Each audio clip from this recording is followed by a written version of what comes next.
All right, welcome back to Building CareCo. Bit of a different setup tonight. Had a conflict on Thursday, so we are doing it Saturday night. So I personally was completely uninterested in drinking a bottle of wine, and Shlomo gracefully acquiesced to my request for us to do teas. So today we have We're a bunch of old ladies drinking tea. we have a chamomile lavender vintage from the gardens of Sweden. Just joking on that last part. All right, good joke. No idea what episode this is, but episode 10. Here we are. Nice. Cheers. We've upgraded to tea. We've upgraded to tea. All right, so let's dig in. Breaking news. xAI has acquired X. xAI is valued, per this deal, xAI is valued at 80 billion, and that's xAI, and X is valued at 33 billion, which is noticeably less billion than it was bought for. What did he buy for? 44 billion. Yeah. So a couple bucks short. But again, it went from Elon's right pocket to Elon's left pocket. xAI is not a public company. Oh, right. It's a private company. Very interesting though, because it kind of, my immediate take, and I literally just looked at this news, so not a lot of thought went into this, but my immediate take is that we're continuing to move to where processing and those companies are the ones that are really valuable. And then these social platforms like Reddit, I think is similar, where their value is in the data that is then able to be trained on. And X in particular, which is also kind of similar to Reddit, X is particularly valuable in that regard because it is every split second of the day, consistent, new, fresh data. So if you're trying to train a model that you want connected to real-time data, there's nothing better than something like X, where literally is where news happens on the moment-to-moment basis. So very powerful data platform, but still noticeably less valuable than the actual processing platform like xAI, which is over more than double the valuation, even though it's only a couple months or a couple years, 2 years old. So interesting. Do you have any thoughts? No, I think it was probably a brilliant maneuver financially for him because, first of all, he takes the pressure off of him because now because xAI I think is funded by a lot more investors, so it's not like a personal loan against his money. So I think it takes the burden off of. I think that's the case. So it kind of takes the burden off of him. So now, in theory, I think some people claim that that's why people were gaming the Tesla valuation to go down. Was at some point his loan to buy X was based on his value, his net worth, right? And what's his net worth? Based on his shares that he owns in his various companies. But if Tesla share goes down by 80% or 70%. Suddenly he doesn't have that money to back up his loan, so he can get a margin call, which basically, and then they can kind of, so he can run into issues. So you're saying there's been there's been downward pressure on the Tesla stock recently, which it has been kind of down. I mean, this week it's up a bit, but overall it's definitely been down. Tim Walz famously recently, excited about that. So you're saying there was particular downward pressure to push the stock down in order to essentially force Elon to almost foreclose on lose X. To lose X. Potentially, I think so. That's the theory. So now he just moved X into another. He just sold into another thing which he still controls, but it's not his personal. Now he gets rid of that loan, so to speak. Interesting. And he even lost money, so to speak. Right. Which you can say it could be a potential tax write-off. But the value, the underlying value of X, if he believes that X is worth, let's say, 100 billion in potential, he still didn't lose that because now all that value is gonna express itself in xAI. So, I think it's just a brilliant move on his part. I don't. Maybe I'm making some mistakes in some of the technicalities here, but generally it seems like it's smart maneuver. Pretty interesting, and also validates that it's going to survive because. Until now, right when he bought it, everybody was saying, basically there was a boycott of advertising companies, and they say he paid way over than what he was than what it was worth, and then the valuation shrunk to like 13 billion, I think, based on the advertisement revenue that they were basically not getting. So it was a big question mark, a big asterisk on the valuation there and what's going to happen with X over time. But now that they bought it for that money, and xAI kind of validated that the data is that valuable, which you can also say he gained that potentially, but right. But it kind of puts that it closes that chapter, I think, which is interesting. And yeah, it's interesting how some of these things work. Like what's stopping me from just opening up like a venture capital fund and then investing in CareCo at a $17 billion valuation. You know, like it's kind of yeah, but what does that give you though? That you can gives go in personal the. loans against that? Yeah, you I can don't do know. that. I'm just saying, like, yeah. So I guess it's not for the valuation. By the That way, wasn't the point a here. trick that Elon lives by, and that most rich people that want to avoid taxes, what they do is all their value remains in stocks. Stocks, until you cash out, you don't need to pay tax. Right. So it's tax-free compound value. Now, what you do is the way you spend money, you go to a bank and you loan against your stocks because they're saying like you're worth $100 billion. I don't mind loaning you $1 billion, or whatever the ratio is, and then you don't need to pay taxes on loans. So you're living the whole life tax-free, and everybody knows that tax-free is the code to accelerate your wealth at a crazy pace. If you do the compound interest calculation, you'll see that a few percentage points makes a whole lot of a difference over.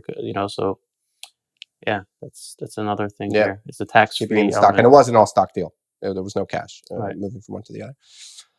Fascinating. Okay, you're particularly excited about a topic, pretty hot topic in the synagogues today, was and I think all over social media. How to connect to God. Yeah. After the prayers, and definitely not in between, is the tariffs that are going on. So we have a lot of friends that are in different parts. We have a good friend, I think Alex listens. Alex, if you listen, shout out. We have friends in the auto space, buying, selling cars. We've got obviously a lot of friends in e-commerce and shipping and importing from overseas and China, and so a lot of tariffs dropping, specifically tariffs on cars. I think was a very big shocker. What was it, 25% that Trump announced? You've got a hot take. Go. Yeah, so there's a lot of confusion of what's going on with tariffs. Like, there's a lot of mixed messaging from the administration. It's not clear. They're touting a few different points which seem contradictory.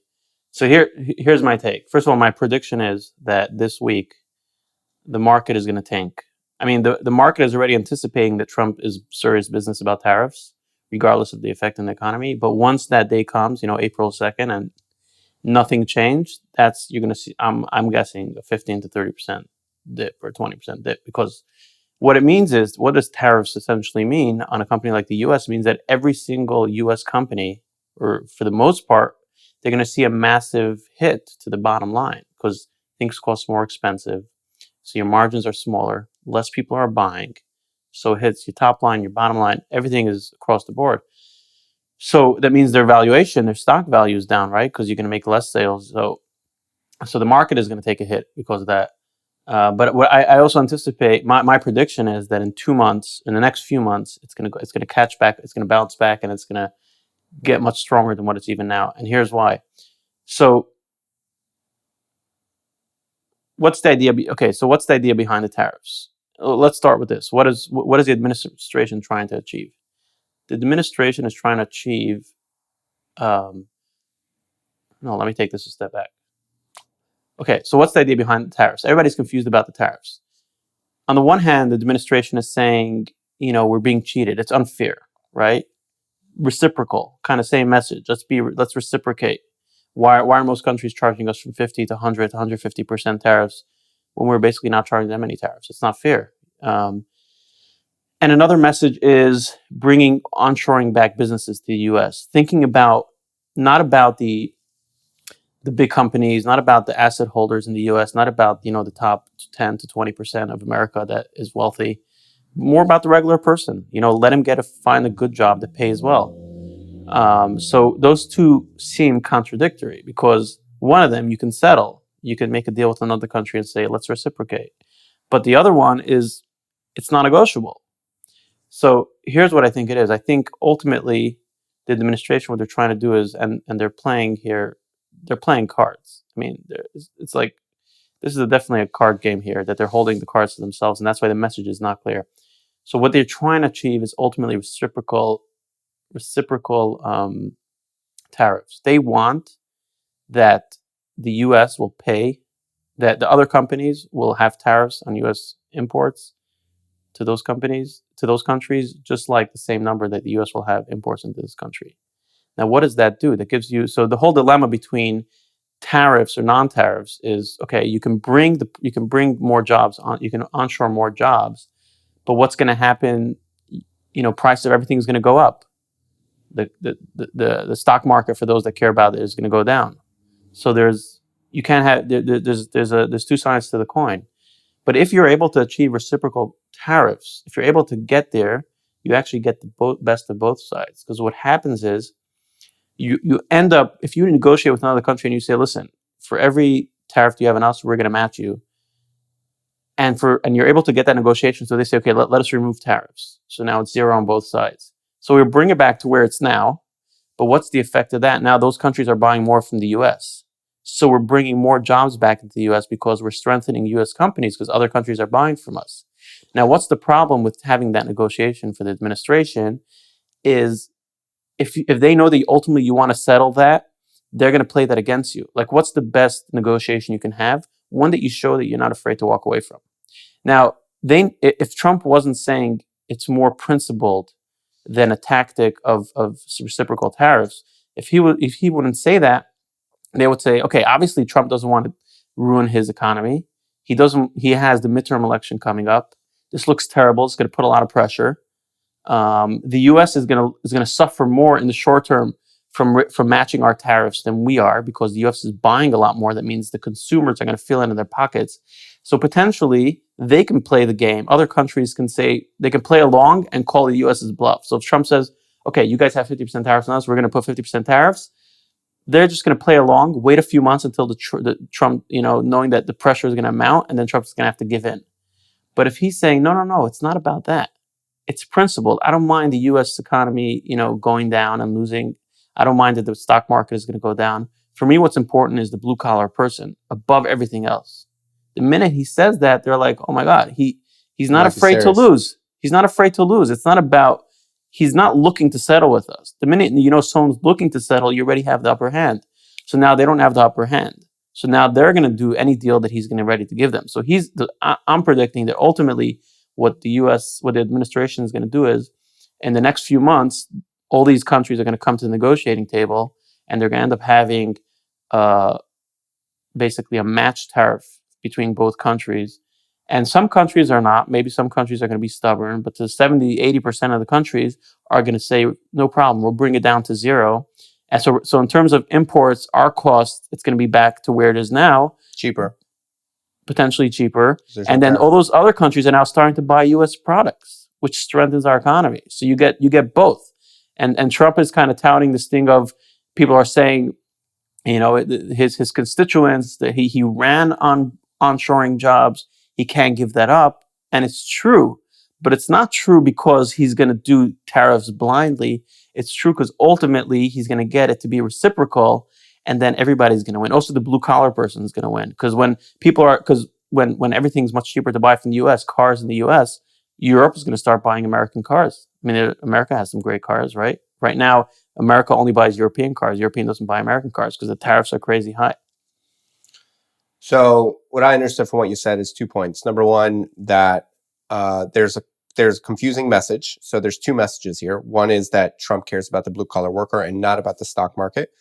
And therefore, it's only about bringing jobs back here. And therefore, he's willing to do whatever it takes at all costs, even to hurt the economy, in order to bring back jobs. Right. And the other thing is the messaging about principle that it's just tariff for tariff. That basically, why should you take advantage of us? You've been taking advantage of us, and we should match it. So you're basically saying that in those two things, which are both priorities, it's short-sighted to go after the jobs if you don't go after the reciprocal tariffs, because if you bring a bunch more jobs into the country, but there's no point because everything costs more money, so everybody's still not like living to right. I mean, your iPhone is going to be triple the price. Right, so you still don't have money in your bank account, basically. But if you could go the opposite direction and force the tariffs all the way down on both sides to create basically zero or very low tariffs that are reciprocal on both sides, now you can, by extension of that or separately from that, now you have the correct environment to bring jobs in, and now those jobs are actually going to be meaningful because things are going to cost less. Yeah, so Trump is doing a big bluff here that no one's catching on to. And basically he's doing the bluff so well that everybody in the US itself are confused about it, because he's pulling it off so well that it was like, oh my God, he's actually ready to tank the stock market. And that's what I think is the trick here, is that he's not. He knows that now he can go to those countries and say, if you'll bring it down to zero, maybe I'll do it too. And then they'll be like, oh, really? Okay, let's try it. Interesting. All right. We'll find out. The prediction is out. No, not investment advice. Yeah. we need the fast words, Yeah, so we had some fun this week. We announced a couple weeks back, maybe last week or 2 weeks ago, we announced that we're hiring, and so we've had some really great candidates that have applied. Really cool to see a bunch of people that are actually listen to the podcast and really follow the journey. And thank you to those that reached out. We're still searching. It's been interesting because we're kind of looking for two different roles. And the people that have reached out so far have kind of fallen somewhere in the middle. So that's why it just wasn't a good fit. But on the one hand, we're looking for like an A-lister 10x, 100x engineer who could be on par with, with the team that you've been putting together and the type of work that we've been doing and at the pace that we've been going. And then we also need like a first line of defense kind of support manager person that we're also looking for, which you honestly just need common sense and a friendly attitude. You don't really need even that many technical skills, even though a little bit of technical skills is always a good thing. So yeah, it's been kind of interesting. It's obviously a lot more difficult to find that top line person because, they're few and needle far in a between. haystack. Yeah, needle in a haystack. And I would say it's important because that there's a saying a lot of people say is, if you want to build a valuable company, even if you're building to sell, the only way you're going to build a great company is if you're building it to last, not to sell. And I think this is where it exemplifies itself, because I can say a lot of people, candidates, they're great. They can probably help us move forward. But it's just not about getting the job done. It's not about, building another few features or whatnot. It's about building a great company. Like, the future is bright ahead. We're not just trying to keep on moving, get the momentum, to move forward. We're trying to build here something special. And to do that, you have to recruit the right people. So it's not about just solving an immediate problem. It's about what's the strategic long-term way that you build an exceptional company, is by picking the right people that actually will be a part of that. And sometimes it's harder, especially now when the day-to-day, it feels like, come on, let's just get somebody. So it could be very confusing and saying like, what are you being so theoretical and like wanting to get the perfect person? But I think that's like the moment where you actually have to make that distinction and realize, okay, this is the hill I want to die on, because otherwise we're not here to build a mediocre company, right? Yeah, definitely not. So do you have any further clarity on because in our initial post, it was a little vague. I mean, it was just a post about the fact that we're hiring, but do you have any more clarity on like a clear cut description on what that person looks like to you? Like, who is that exceptional person? Or is it just like you have to feel it out? I can say what I think it is. Definitely highly skilled, likes to dig deep into the technology, in the underlying technology that they use and understand it, whether it's a programming language, a database. They understand it fundamentally. They like they're first principle thinkers, kind of like they like to understand it. High intelligence, high proficiency in what they do, but more importantly, also someone that can dabble in the unknown and try to be creative and come out with something, and also take it all on their own. So basically, we can have an idea about a product, and it's like, and AI adds to this problem. If you see it as a problem, actually see it as an opportunity. But we have this idea. What if we can do like a crazy thing, like an AI coach, or a lot of these things that we're entertaining right now. Obviously it's a dilemma. Like, okay, are you going to invest like 3 weeks into proving this out, or should we focus on the features we know for sure our customers want? So we need people that are able to say, okay, I hear that idea. Let me spend a few days. Let me try a bunch of different stuff and see, can we get the big unknowns of this potential idea? Can we sort those out and prove out if that's actually feasible or not, and just run with it on their own? Like, understand the cross section between business value, engineering challenges, and constraints, and being able to manage that on their own, and come back and say, here's what I have, or here's what I don't have. So the people that that suits their personality, it's amazing. It's empowering. It's like saying you want to build stuff and you have tremendous skill, but you just want your freedom. So work suits them well. But a lot of people, they need to be told more specifically what they want, or they don't want that responsibility or that stress of trying to figure stuff out. Then this is way overwhelming for them. So you got to be the right person for that kind of situation, I think. Yeah. So yeah, that, search is ongoing. It's been fun to talk to folks, and but you're right. We're trying to construct something truly magical, and that just takes the right person at the right place at the right time. And it's not, And I like the old saying of A players hire A players, B players hire C players. Yeah. So when you hire someone, you always want to hire someone that's better than you. It's also the Amazon approach, where they always hire people that are better than you. And it's a bit uncomfortable, because if I hire someone that's better than me, it's like, am I going to really know if they're right or wrong? Like, obviously I'm going to have to trust them, but also there could always be a sense of fear, or inferiority. Well, yeah, worry that this person's going to overshadow me. Like, I'm saying, there's a lot of reasons why, and I think control is the greatest part. You can control someone that they need to come to you for the bigger decisions, but someone that can like think on their own and is like, it's a certain level of like leadership where you have to say, if I get the best people, and even if they're better with me, and even if I'm even if they know more than me, it's actually a good thing, because for very skilled, it's interesting. I found an interesting pattern. A lot of people that have the greatest people around them, they're not super competent people themselves. They're not super sophisticated. So they already accept that. They kind of say, let me just maybe I'm oversimplifying it. But someone that's like very particular and very smart, he wants to know exactly who the person is. He wants to be able to control.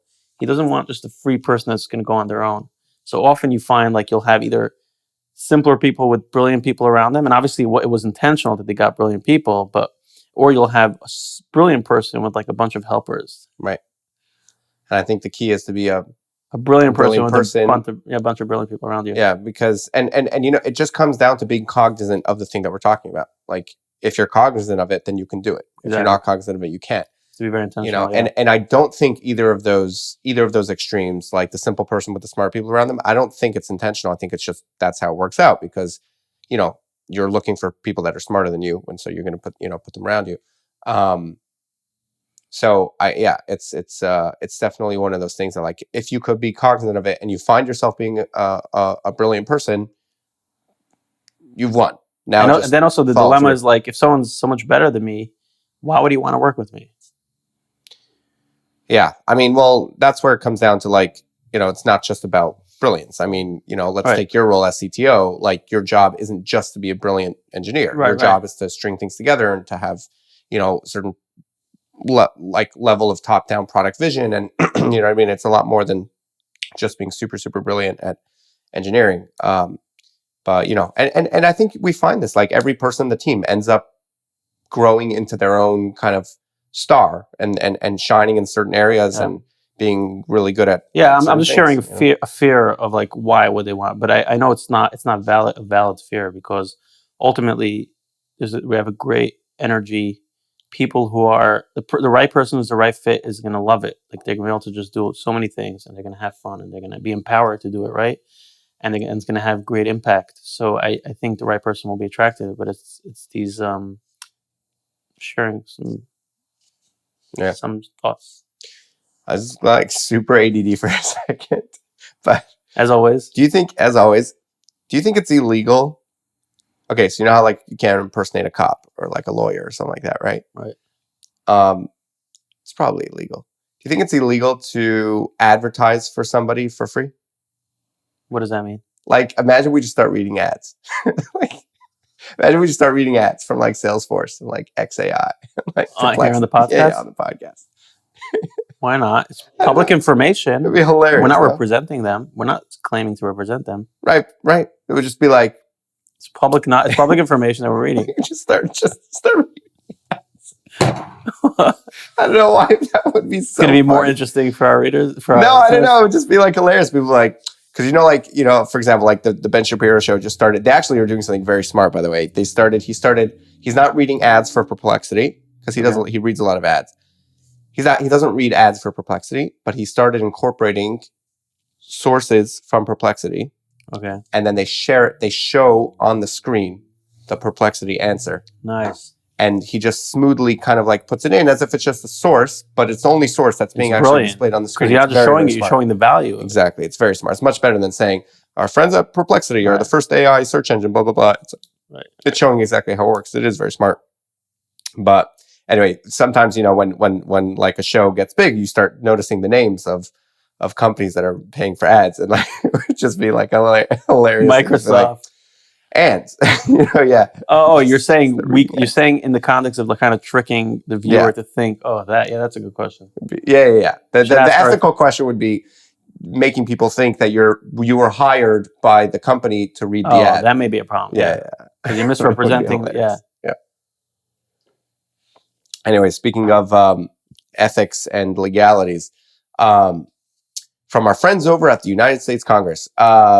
So we're supposed to go to Congress this week. It got pushed off a week. But I'm excited to go. We're going to go down, do at least one, if not, hoping for a couple different podcast episodes with a couple different congressmen related to healthcare. It's going to be Healthcare Trailblazers podcast, but should be interesting. And,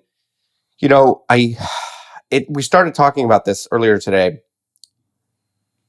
It's always been kind of interesting for me, the relationship that CareCo can potentially have with the government. Because on the one hand, CareCo was built on the back of my 5 years of experience running CMS created programs like chronic care management.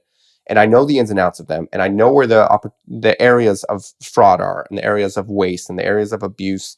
And I've seen, I don't know if every scam in the book, but I've seen so many scams that go on with these programs. We actually filmed a whole video on Friday that we'll be putting out, probably be like a 30-minute video, and just scratching the surface on some of the scams and waste, fraud, and abuse in chronic care management.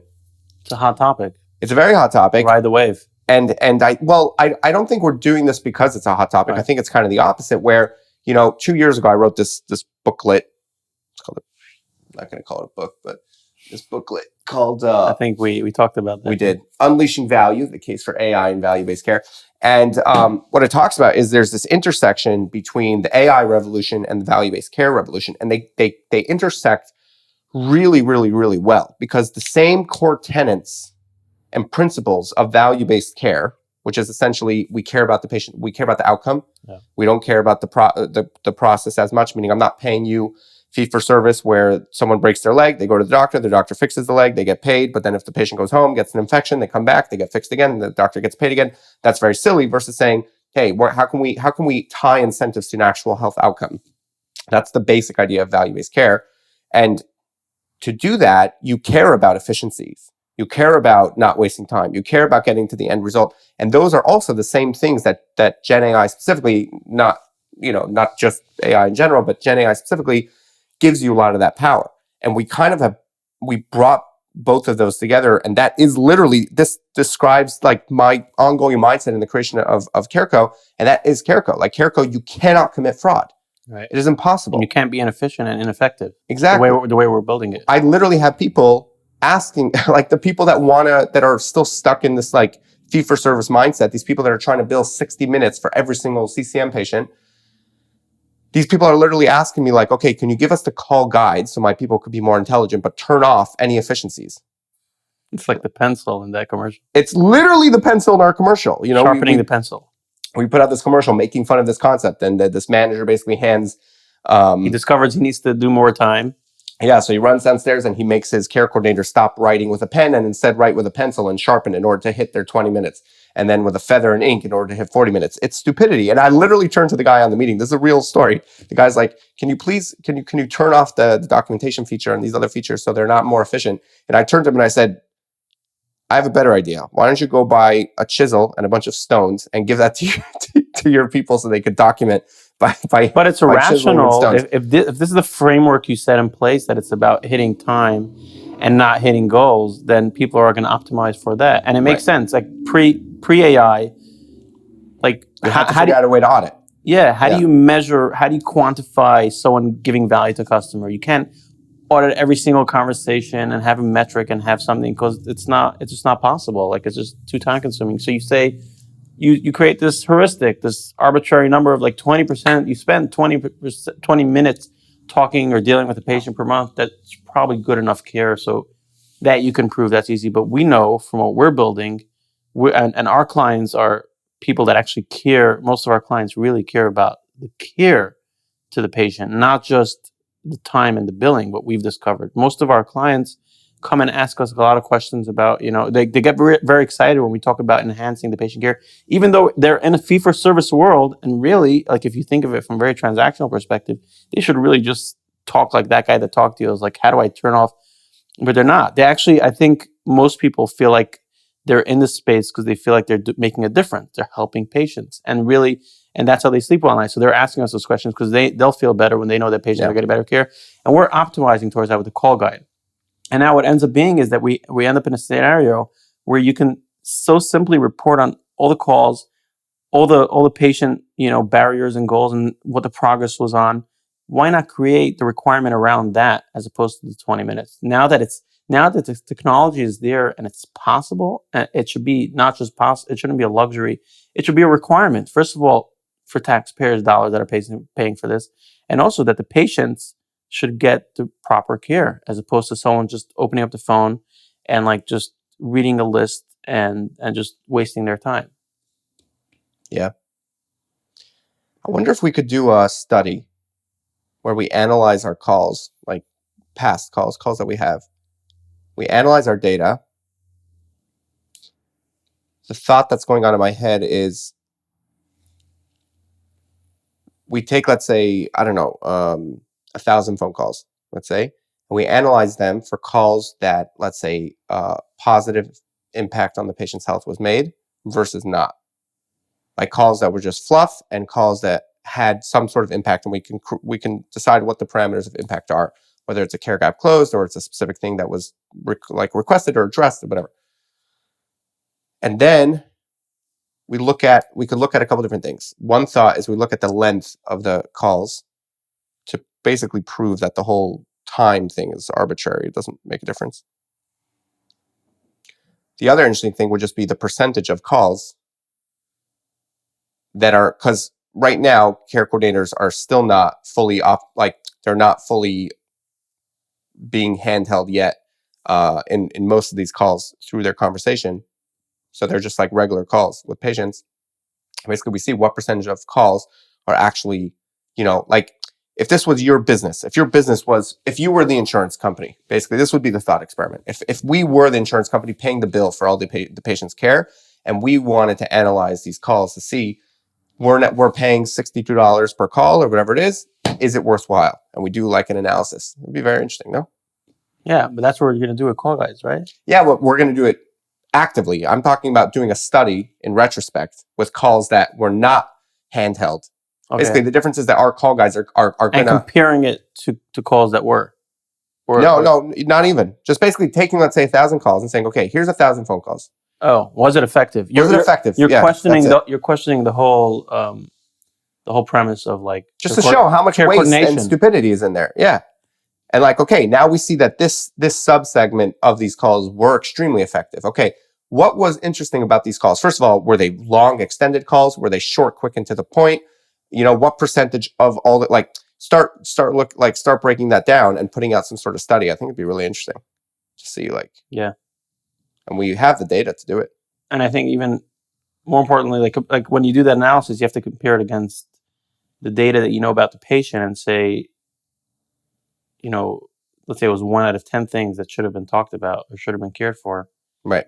That's terrible. But you can always make the argument and say, but one thing was still cared for. So I think what's more interesting is also comparing it to a guided call that we're working on and say, look at the difference, look at the delta. Look like, these guys were doing 5% care and here they're doing 95% care. Right. That's like huge. It's like 20x. Right. No, I think it's going to be extremely strong once especially with this generation 2 of the call guide that we're working on, to be able to show like without and with how powerful being guided along analyzed and all that kind of thing. I think that's going to be very, very clear. But even before we get there, I think just showing.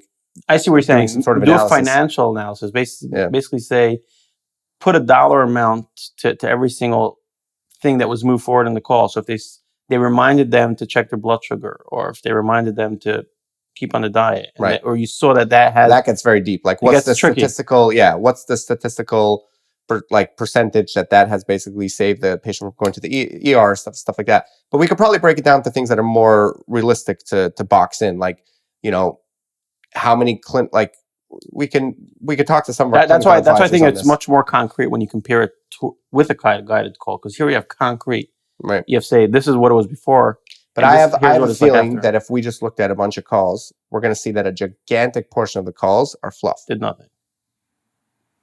Ask them basic questions and then start chit-chatting. It's just, it's just a program that people, I'd be curious. That was a big question. When I joined CareCo and entered this whole space, I asked you this once.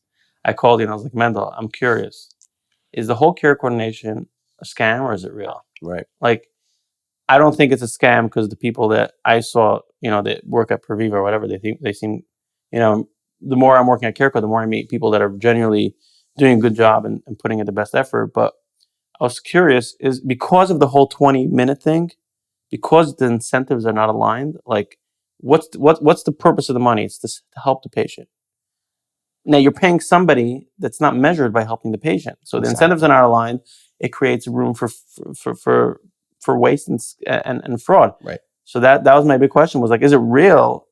Is there real data? Because this whole thing is government driven. Right. It's sort of an experiment, you can say. The minute the government says, hey, we did the analysis, like you're talking about now, and we it's not really getting us anywhere, they pull it out, our whole business is kind of, it needs to be. And my answer to the question is, when it's done right, it is incredibly effective. But the question is, how often is it done right? And this basically brings full circle to where I think that, like, CareCo inherently, because it was built, it's not like we built a technology and we're looking for a government contract so that we could show we have a government contract. It came the opposite way, where I was running these government programs for 5 years, and that was the fundamental, like, understanding to build CareCo. And it's like, what if someone in the government right now is doing a Doge analysis of this whole space and is going to be like, it seems like it's not worth it. So that's my point. And then we can catch them right before that and say, 1 second, but with CareCo it is. Because the thing is, like, if we do that analysis and we say, look, when it's done correctly, let's zoom in on this, subset of calls that are done correctly and these patients that are managed correctly, you see the incredible impact that they have. But if you look at the program as if you look at in general in its entirety, you're going to see a lot of waste, fraud, and abuse. We have to do a proper research on this and publish it, because now is the point where the government is looking at all this probably and saying, is it really worth it? Is it not? Right. And coming back to the relationship, like the possible relationship, the interesting thing is that, like,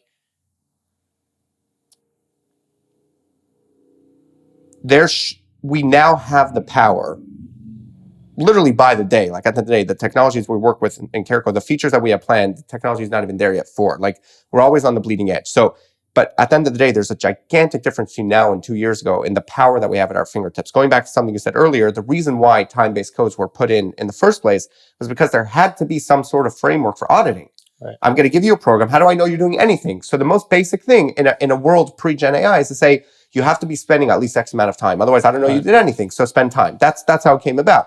But now we have the power, which is what we've unleashed with CareCo, to analyze every single patient interaction and to tell you intelligently whether or not this patient is actually being moved on, whether we're actually creating better patient outcomes. And so this kind of technology should be, if I was any kind of Doge person, what I would say is that this kind of technology has to now, should be a requirement on how you run these programs. Otherwise, how do I know that? Because, now we actually have the power to look at it intelligently, not just look at checkoffs of, did you do 20 minutes, 40 minutes, or 60 minutes? Right. Absolutely. I would say we're taking even a step further, because really, to give such a report, really what you have to do is you have to say, let me transcribe the calls, let me do an analysis, let me see, were the things talked about things that improved something for the patient because they forgot about it, or because they were motivated, or because, whatever it was. So you can do a basic analysis and say, yeah, there's a positive sum here. But I'm saying we're going even a step further because we're saying what's the maximum that this patient can get, and we're going to make sure that happens. Because Right. we're going from the other direction. We're saying Right. what Proactive. is the patient's situation? What are the conditions? What are all the things that need to be dealt with these conditions? And then score the call based on that, based on the performance. Are you hit, or did you discuss all those? Did you not? Okay, you ran a bit of a time, no problem. Next month. But the idea is, it's like literally like laser focused on moving the patient forward. So that's even more powerful, I would say. Yeah. So anyway, it'll be very interesting to see as Doge and I say Doge, I don't even mean the actual Department of Government Efficiency. I mean this mindset that has really kind of permeated government in its entirety, and it's definitely going to be at HHS. It already is. They've cut 8 programs. We talked about this, I think, a little bit ago, but I think it's going to be interesting to see as the Doge mindset continues to move through HHS and then CMMI and CMS. How these things kind of come about, and I hope we can play a role, and I think that we should, meaning not from a CareCo perspective. I think from a humanity, from like a government perspective, we absolutely should play a pivotal role. Sure, because if they're going to come in and say, listen, there's a lot of all this waste, fraud, and abuse is basically they're going to look at it and they're going to say a lot of this money is going to nothing. Maybe it's not the best use of our money, and they're going to pull the plug on it.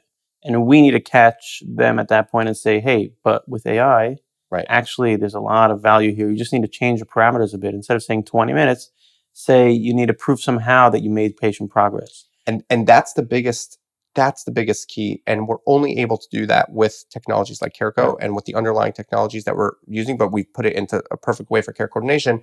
Because think about it, and I talked about this a little bit on that waste, fraud, and abuse video that we'll be coming out with, but this new program, for example, Advanced Primary Care Management Program, which is very similar to chronic care management, but it takes out the time-based codes. The biggest problem is there is no clarity on, now, what are you expecting from me from an audit? What are you expecting from me, Mr. Government, to show you that I've actually made progress? And that the government needs to do a better job clarifying that. And I think that the biggest problem is that maybe the government doesn't understand that it could be clarified, because it actually could be done on a personal basis, patient to patient to patient, interaction to interaction to interaction. Exactly. It's so many of these core fundamental things are going to be shifted entirely. The finances, the economics make sense now, because when you're talking about spending $60, CMS spends $60 or on average some of these programs per patient per month. The auditing per patient will cost proportionally, unrealistic in the context of how much money they have with the budget for every patient. But now with AI, you can do so much and get so much out of that. Yeah. Another extension of this, of how like so many of the core fundamental thought processes and structures are just going to disappear in the age of Gen AI. So many payers, we talked about this, but so many payers have a requirement to generate their patient communications at a certain level of English reading. It's like 3rd grade reading level, 4th grade reading level. And if you think about it, pre-Gen AI made sense. You want to make sure it's like we talked about health equity. It's the same concept. If your patient speaks Spanish, you should probably put out Spanish communications. You know what I mean? So if your patients are not going to understand high school or college level English reading, then you have to send it out at the level they're going to see. But in the age of Gen AI, it's like completely laughable. Like, it's actually rude. Like, you're taking these gigantic buckets of patients. You're deciding that all of them basically you can read at 2nd grade English level. And what's crazy is with CareCo, once we start extending out to text, which we're doing very soon, we're going to be able to personalize it patient to patient to patient, because we're going to analyze the types of conversations that they're having with their care coordinator, listen to those conversations, and we'll know every single individual patient what level of English speaking and reading they're at based on their conversation, and then communicate with them accordingly.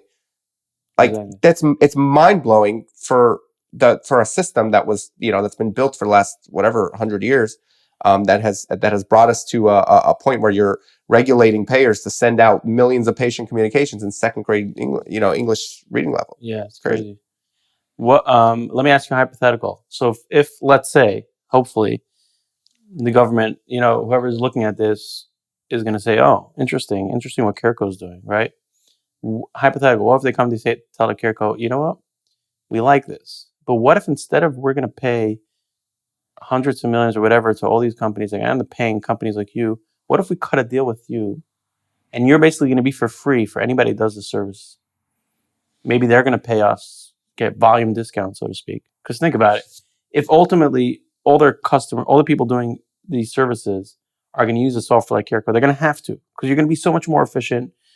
I mean, at some point, even if it doesn't happen now with this, what we're assuming is going to be some audit soon on this topic, at some point, once you have tools like CareCo, there's no way people are going to get away with doing things without CareCo. It's night and day. It's literally taxpayer money and patient care. It's patient care. It's affecting their lives.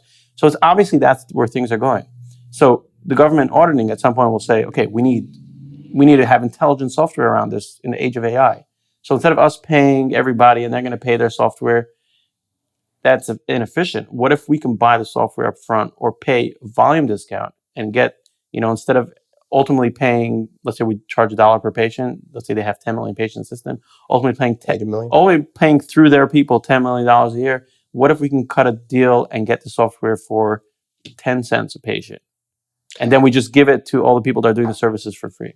So I don't think the structure of government works like that. So HHS doesn't actually provide any services. There's a branch called the VA, which is Veteran Affairs, that has health systems. They provide services. So they would be the only relevant branch of government that could buy a technology and actually implement. The point of CMS, so CMS is the Center for Medicare and Medicaid, and then there's CMMI, which is the Center for Medicare and Medicaid Innovation Center, CMMI, Center for Medicare and Medicaid Innovation. And so CMMI is like this, it's pretty new, actually. It's relatively new. And we've had a bunch of people from CMMI on the Healthcare Trailblazers podcast. That's like where they do research and they come up with new models and new programs and new concepts and like start regulation. And then like CMS is where they actually put things into law. And so I think it would be more about the government partnering with us to understand what the world is capable of now, what's the state of technology specific to care coordination. And then I think it would be prudent of the government to start regulating in that direction, that, there is no reason that you shouldn't be leveraging these tools. And then aligning, like you said, more importantly than regulating actually is aligning the incentives for it. Because regulating can, at the end of the day, more regulation is bad. You want less regulation. What you want is the government, at the end of the day, is the incentive, because they're the one that pays the dollars.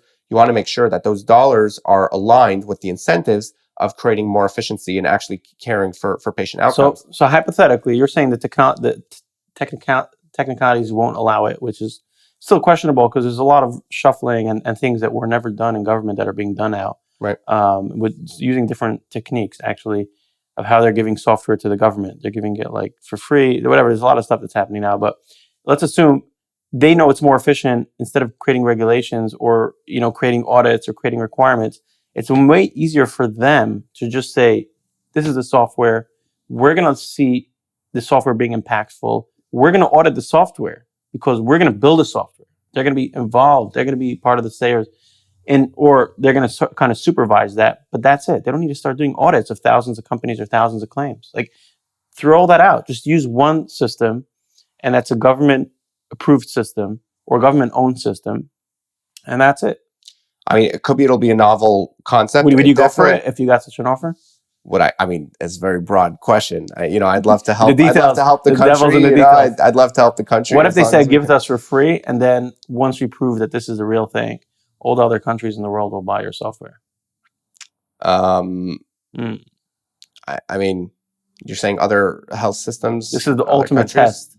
Will you give up your financials to save this country? No, but I think you're borrowing from other areas of government that don't necessarily overlay on the healthcare industry. That's why I'm like, trying to picture what that looks like. But I mean, look, I'm definitely, like, if you're asking mindset wise, just the way I was trained in business is like, I'm definitely about, the long-term game. And if we can give something for free and we can prove, like, at the end of the day, basically my mindset is the only thing that matters is impact. If you make an impact, if you provide value to the world, everything else follows that. And so if someone gives you a shortcut, so to speak, to proving impact, but it's going to mean lesser upfront financial gain, that's completely irrelevant. I mean, just look at Elon. Every single thing he did was the complete opposite of looking for money. He doesn't look for money at all. He obsesses over insane things, and Right. somehow Anybody that reads he his doesn't just create biography or companies. learns about him. He creates verticals. He creates entire spaces. You know, the entire space exploration industry was essentially followed his obsession with getting to Mars. I mean, you know, and even that is still a completely far flung. But Right. look what happened in its wake: Starlink and SpaceX and all these different, you know, and Blue Origin and all these different companies, all because of that. So, if you're asking mindset wise, I mean, I'm always about, like, you know, So if you have, I'm show gonna me put you how on the to- spot here. If you have the option of not building the greatest startup or making, you know, cashing out a lot of money, but you have the option here to say you're going to give up most of that, or at least add a lot of confusion, not lack of clarity on that, but help America and help millions of patients. Would you take that path? If you can show me that we're going to impact the patients, absolutely. Nice. Because I think everything else just naturally, like, I'm with you. I mean, we still have some investors and shareholders. We have to get their approval too, but also there's no offer made yet, but these are details. Right. No, it shows that we're truly, really what we care about is the patients. It's not the money. It's not the money. 100%, because that is where the value is. Meaning, like, from whatever path, if you could actually prove that you're helping this patients, is not going to help for a negotiation if the government wants to buy us off. Yeah, well, I'm pretty sure the White House does a weekly watch party of the Building CareCo podcast. So, you know, we have some reasons to believe that. We have. Anyway, here's to episode 10. All right, good stuff. Cheers.